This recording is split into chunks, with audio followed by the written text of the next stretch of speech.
there, it's Amanda, and I am making eggs in a spicy and minted tomato sauce, and I'm actually doubling the recipe. So I'm gonna make a couple of adjustments along the way. And I'm gonna start with, if I'm doubling, 4 tablespoons of butter. This is about 4 tablespoons. And I'm gonna get that going in a big, deep, heavy skillet, as I Eat the Peach says. That's the user name of the person whose recipe this is, and community member of Food 52. And I'm also gonna add, probably, if I'm doubling it, it's 4 tablespoons of olive oil, but it's gonna be a lot of oil. So and because I used exactly double of the butter, I'm just gonna do 3 tablespoons of oil. A lot of people ask questions on recipes that are like, you know, how do I double this? What do I do if I want to double this recipe? And the answer, unfortunately, is like, it's a little bit, you have to go, some things you double, some things you don't. And it's a little bit from experience. So that's my very unhelpful answer. While this melts, I'm gonna tell you about something really dumb that I did right before I started the video, which is, this recipe calls for, it's, you know, tomatoes, mint, garlic, onion, jalapeno. So I cut my jalapeno in half. Because I was being impatient, I didn't use anything to cover my hands, and I pulled the seeds out, threw them away, and then touched the flesh as I was mincing it. Washed my hands, went off and did a bunch of other things, and I was about ready to cook, and I was like, oh, my eye itches, and so I rubbed my eye. And even though it had been like a half an hour later and I'd washed my hands several times, the oils were still from the jalapeno were still on my hand. And so I couldn't start the video because I was like, my eye was shut and in serious pain. So don't do that. Also, just letting you know, you want a pan that has a tight fitting lid. So while this is doing its melting business, I'm gonna do an early beer mission, which today is a beer from Single Cut Brewery. And it's a kind of beer I don't generally like, but it's a double dry hopped IPA. I think it's very good. It's called Weird and Gilly. Thank you. That's my daughter. She approves too. All right, so cheers. I think it qualifies as a hazy IPA, which seems to be the only kind of IPAs I like. This is bubbling nicely. And I'm gonna add 2 onions that I've chopped. Do you like my new bowls?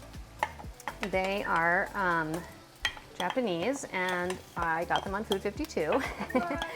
Yeah, and what I like about them is that they're actually very elegant, and they stack, and they have this nice little pour spout.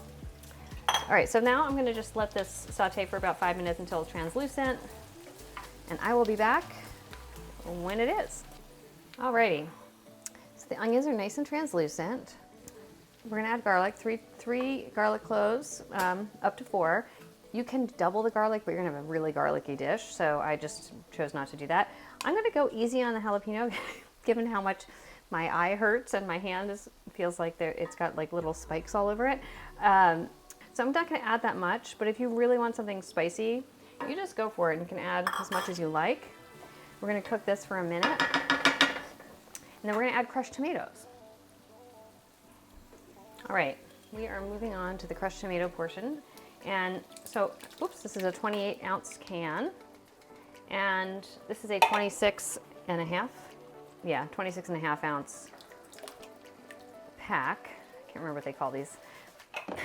I'm mixing and matching, but you can, if you just wanted to use 2 cans, that's fine.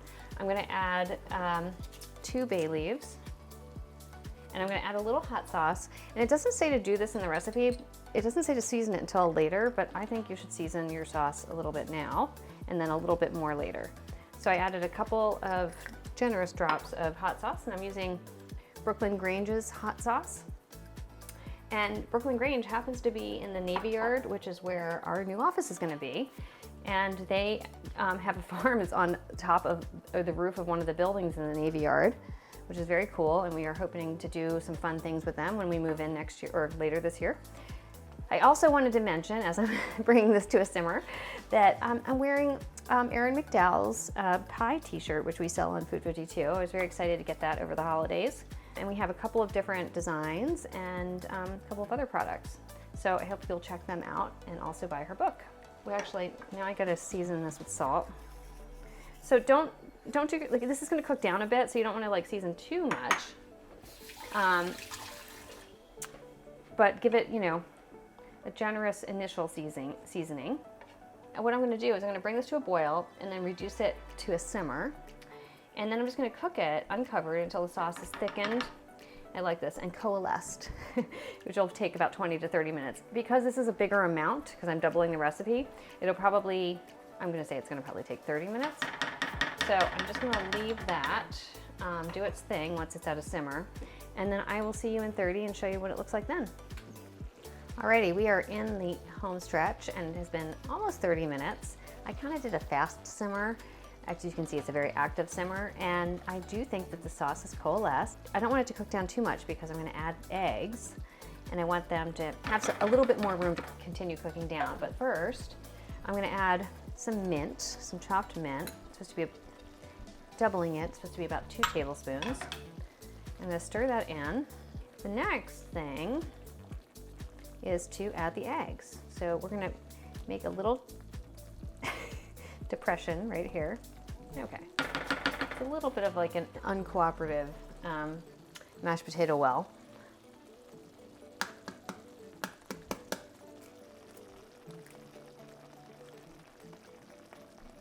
Add that. Now let's do another one over here. Okay. Not the most cooperative tomato sauce.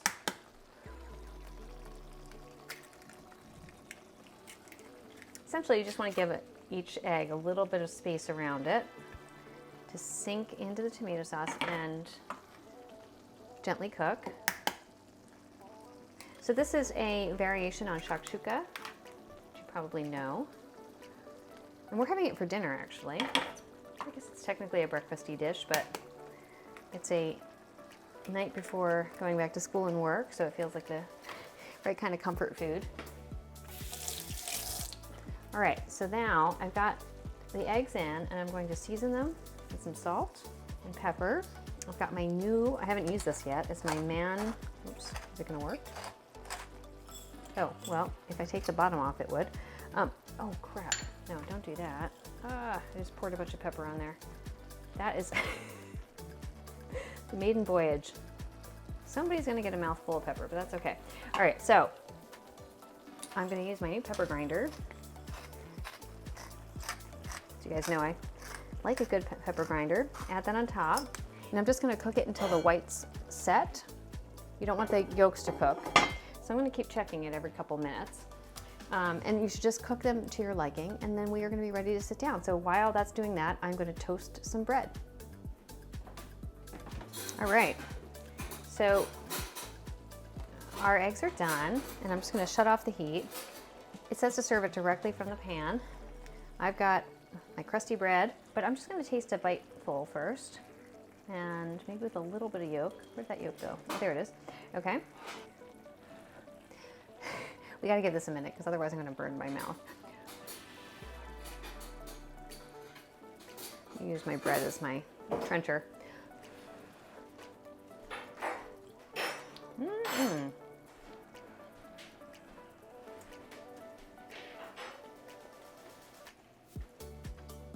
This is good. It's not too spicy, so I'm glad I didn't add more, but if you like heat, you should definitely add more.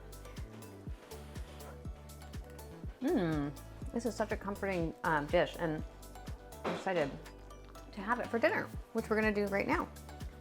So if you want, you can take this dish and you can just put it onto on a trivet on your table, and people can just kind of dig in from there. I'm gonna probably serve it in bowls with a nice hearty piece of country bread.